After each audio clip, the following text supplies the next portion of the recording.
this one, Daniel? I was just listening to the dishes being washed right now.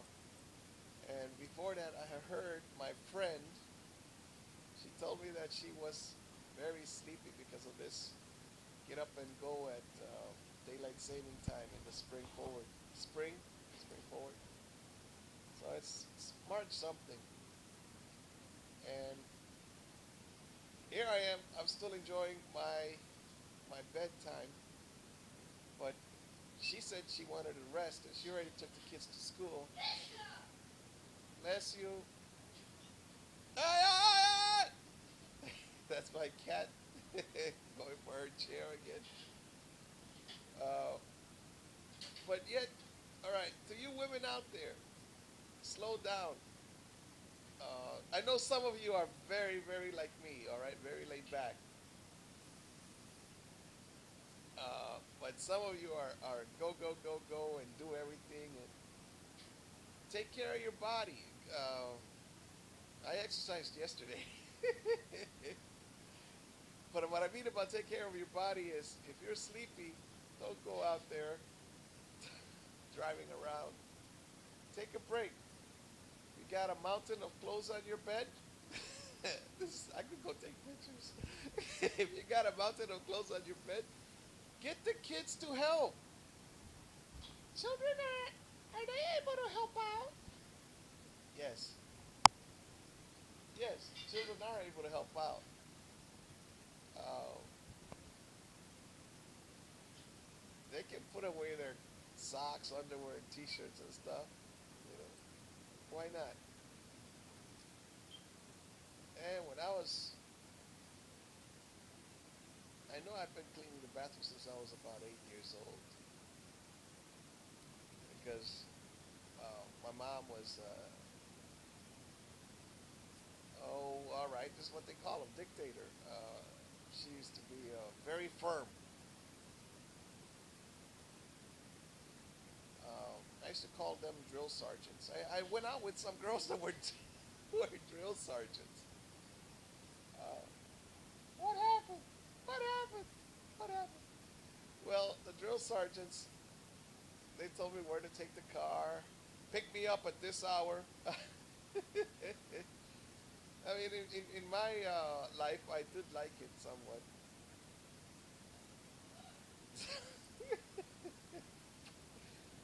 But it was just very tough to live with a drill sergeant.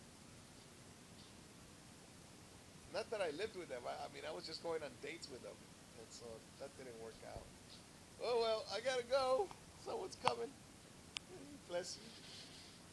You look wonderful. When are you gonna take that beautiful nap you said you were gonna take? I want to know when you're gonna go to sleep and in which bed.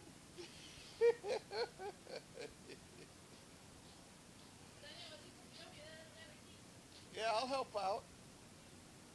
When we're all together, I'll help out. Okay. Hey, guys, enjoy your life. You know, I just heard a story about acres of diamonds, and there was this Arab, right, tossing his head while he was leading the camel. And what he said was, I have a story for my very special customers. And the guy finally looked at him. All right, tell me your story. Because he was a guy that didn't want to hear it. He was, ah, this Arab doesn't stop telling stories.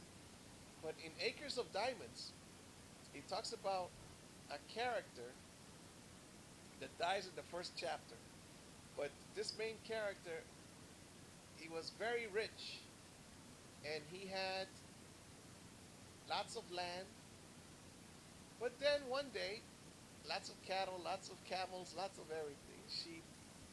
But then one day, a Buddhist, oh, not a Buddhist, a monk traveling, stopped by the rich man's house and said, what did he say? He said, if you, rich man, would own diamonds, then you diamonds, you would be the king of the country. And if you had, what do you call those? A mine full of diamonds, then your children could be the kings of other countries. And so the Buddhist monk told this to the rich man. And the rich man could not sleep that night. He went to sleep, but he didn't go.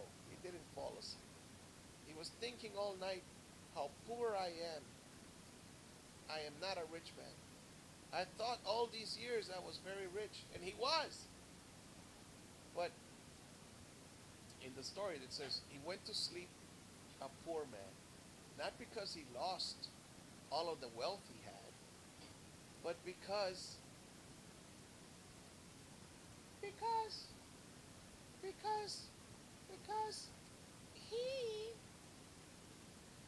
he went to sleep because he was not satisfied with what he had.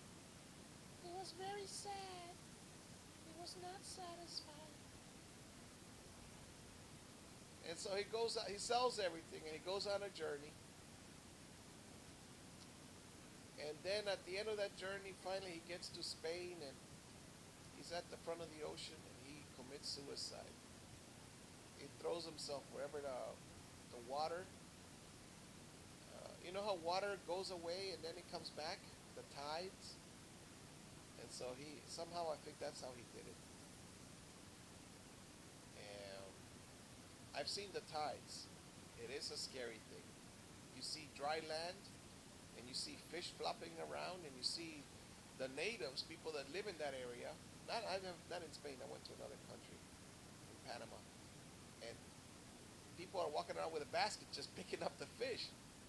But they gotta know exactly at what hour the tides are coming back. And I bought this book, and it actually had the tides published, the hours of the tides. Apparently, they work with the moon. So the tides leave, and then when you can go pick up fish that get stranded, it's just with your hand. You can pick them up. And then the tides come back, and you better be out of there before the tides come back, or the water will drown you. And then I read about another story about an island, and this man and his father were walking, and they left the boat. And then it started, they saw all this fog. And then they got lost, and they couldn't see and this is a true story. I read about it in a newspaper, probably Miami Herald when I lived there. I used to be a security guard reading newspapers.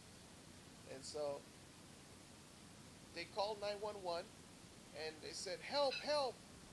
The water's coming back. I'm on an island, and I'm in the ocean, and my boat, I can't find it because it's got foggy. It's very foggy, and my father and I, oh my goodness, my father and I'm standing on top of him. I'm on his shoulders. Very soon his water is up to his waist. It's going up higher. Oh my goodness, you gotta come help us. And of course, those two people passed away. These are mistakes people can make while they're in the ocean. You know, we live in Florida, and sometimes we don't pay attention to all the dangers that could happen to us.